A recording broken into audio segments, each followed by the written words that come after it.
cinema matinee. I ain't got 750 to pay. See, everybody thinks that aliens gonna come down and take over the earth by having like massive technology, and they're gonna blow everybody up and evaporate everybody and eat our brains and all that kind of stuff. They're gonna come down here, get us high as hell, get us drunk, and they just take over the planet by smoking us out. They just came down for our weed, because we have great weed. Of course, we were talking about Paul, and the reason why we're talking about Paul in relation to weed and alcohol and all kind of things vulgar is because Paul's kind of a little nasty ass himself. Plus, he's voiced by Seth Rogen, so you can't have a Seth Rogen discussion without talking about pot. Why would you do that? I'm not gonna eat a dead bird, am I? Well, it's not even so much voiced by Seth Rogen as he pretty much is Seth Rogen. Yeah. But you know what? I didn't even know that until the end of the film. Are you serious? Really? You have seen other Seth Rogen films, right? Coles, do you not know who you were smoking out with before you went to the movie? No. That was Seth Rogen, man. Maybe that's why I felt so relaxed and comfortable. Hey, I know that alien. You know, I guess one of the things you don't expect here, and what the two main characters don't expect, is that his alien, which looks just like every Gray from the Close Encounters era or the X-Files, he's just kind of Seth Rogen. He's like, whatever, my name's Paul, that's between y'all. You know? It's like, it's all good. Yeah. It centers on two nerds, two British ass nerds. And they have Those are the best kind. They have come to America to seek the American dream. For a nerd, that's Comic-Con. That's a holy grail right there. This is the nerdiest road trip ever, because after Comic-Con, they're like, yeah, we're going to hit, Roswell, Area 51, the Black Mailbox, all that kind of stuff. They get there, they see a car in front of them, car crashes, they stop to see if somebody needs help, and walks out a little skinny midget with a big head, or what we call an alien. This is basically E.T. for those of us who have grown up. For somebody like me who grew up with E.T., loving E.T., cried my ass off at E.T. last year. Then he later cried at Mac and Me. It's almost like as if E.T. grew up, moved in with Elliot instead of going back to the planet. Yeah, right. And they became stoners. Learned fluent English and pop culture. Edgar Wright's not here for this one, co-writing, and you definitely feel his absence. No Yes, question. right. Sure.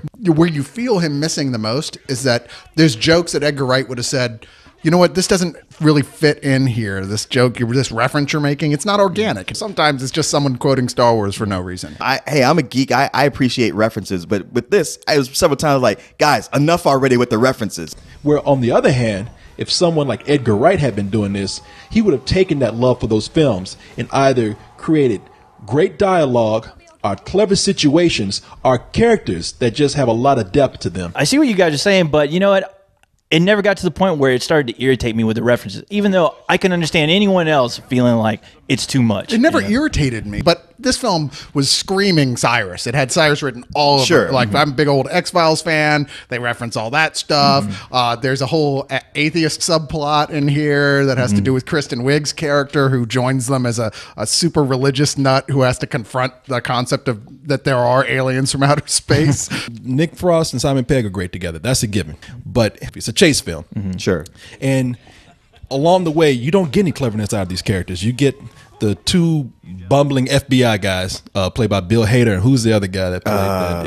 Is it Joe Latruglio? If Paul was, he'd be like, "Hey man, shit, the movie's named after me. Y'all talking about me? Hey, but Paul looks great, man. He does. He interacts well with all the actors there. They do a lot of close-ups on his face, and his skin and texture look real. Seth Rogen, just being himself, obviously translates very well to just even being his voice actor. Paul's just cool. Are you gonna probe us? Why does everyone always assume that? What am I doing? Am I harvesting farts? How much can I learn from an ass? What? I'm sorry. What's your name? It's Graham Willie. And what's his name? That's the writer, Clive Gollings. Okay, cool. I'm Paul. Paul? It really is a fun film. Regardless of any kind of complaints I'm putting out there, I enjoyed this film a lot. I didn't feel satisfied as much as I wanted to, but I did laugh a lot. I give it a very high matinee. To piggyback on everything you're saying, I agree with you 100%. But yeah, the references were a little bit too much. There's so many places where it's predictable. I just kept wanting it to be just a little bit more daring and show me something new. At the same time, it's full of a lot of great jokes. Edgar Wright would have written this. This probably would have been better than Sex, but I have to give it a notch down because it wasn't, and I'm actually going to give it a full price. All I can do is give this a full price and admit, yes, it's a flawed film, to be sure, but man, I enjoyed the hell out of myself. And the world owes a lot to Paul, too, because Paul in this movie, he reveals that he's done everything. You know, for all the major things that our country or even our world has done. Paul invented Facebook and fake titties. Trying to make it real.